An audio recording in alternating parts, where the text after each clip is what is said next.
इसकी के हवाले से ये खबर सामने आ रही है, तो ये एक अलग तैयारी चल रही है यूक्रेन की तरफ से और हम ये देख रहे हैं कि मिसाइल ही नहीं बल्कि ड्रोन को भी बड़े पैमाने पर जो है उसका प्रोडक्शन कर रहा है यूक्रेन हमला कर। सुमित, इसी को लेकर आपसे सवाल कि आखिर यूक्रेन का ये मिसाइल प्रोग्राम किस विजन को देखते हुए वो तैयार कर रहे हैं? लेकिन यूक्रेन पूरी कोशिश कर रहा है कि डिटरेंस पावर उसके पास भी कम से कम ऐसी आ जाए कि वो भी रूस को डरा सके या बता सके कि देखिए अगर हम हमारे ऊपर किसी तरीके का न्यूक्लियर अटैक होगा तो फिर हम भी उस आप पे अटैक करने की काबिलियत रखते हैं। और आपको याद होगा कि पाकिस्तान का नाम इस पर लगातार बहुत सामने आया था। यूरोप की ग्रे मार्केट से भी कहा गया था कि यूक्रेन को लगातार जो न्यूक्लियर आप कह सकते हैं कि जो इक्विपमेंट्स हैं या सप्लाई है वो लगातार मिले। लेकिन इंपॉर्टेंट क्या है, क्या यूक्रेन के पास तो काबिलियत है?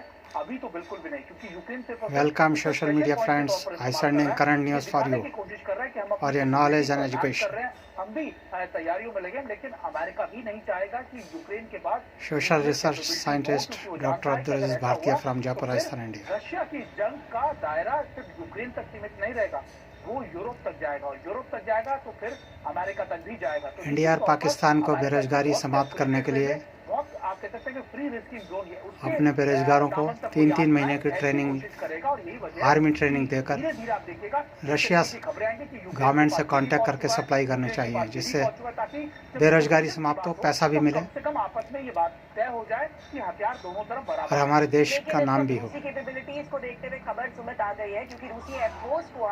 और RSS के हिंदूवादी संगठनों को, अपने सारे उत्पाद करने वाले कार्यकर्ताओं को रशिया भेज देना चाहिए फौजी के तौर पर, जिससे वहाँ लड़ें, पैसा भी मिले और हिंदूवाद का प्रचार भी करें। हल्दी लगे ना फिटकड़ी, रंग आए चोखा।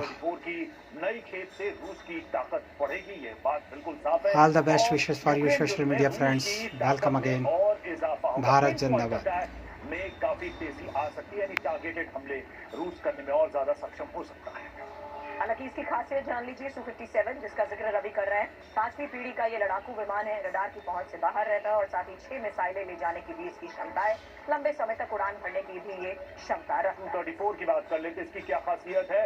तो रूस का फ्रंट लाइन बॉम्बर है ये, 4000 किलोमीटर तक की इसकी रेंज है, लंबी दूरी तक स्ट्राइक मिशन में ये काबिल है। इसकी क्षमता है 8000 किलोग्राम तक के हथियार या जो पेलोड्स हैं वो ये ले जा सकता है। आप समझ सकते हैं कि अगर कहीं विनाश करना हो तो ये कितना अपने आप में काबिल है था। पर सर, ये जो हवाई ताकत है रूस की, जाहिर सी बात है यूक्रेन के लिए तो रूस की हवाई ताकत अपने आप में पहले से ही काफी थी, लेकिन जो देश यूक्रेन के पीछे खड़े हैं उनको भी कहीं ना कहीं रूस दिखा रहा है अपनी ताकत की। वो देख लें कि रूस हवा में किस तरह से राज करता है। जी हाँ, ये जैसे कि आपने खुद बताया कि 8000 किलोमीटर की काफियत है, 4000, तो ये यूक्रेन के लिए ये पूरा तकरीबन अमेरिका तक पहुंच सकता है। तो ये एक पावर प्रोजेक्शन का सूत्र बताया जा रहा है कि हम ये कर सकते हैं, इतनी हमारी काबिलियत है।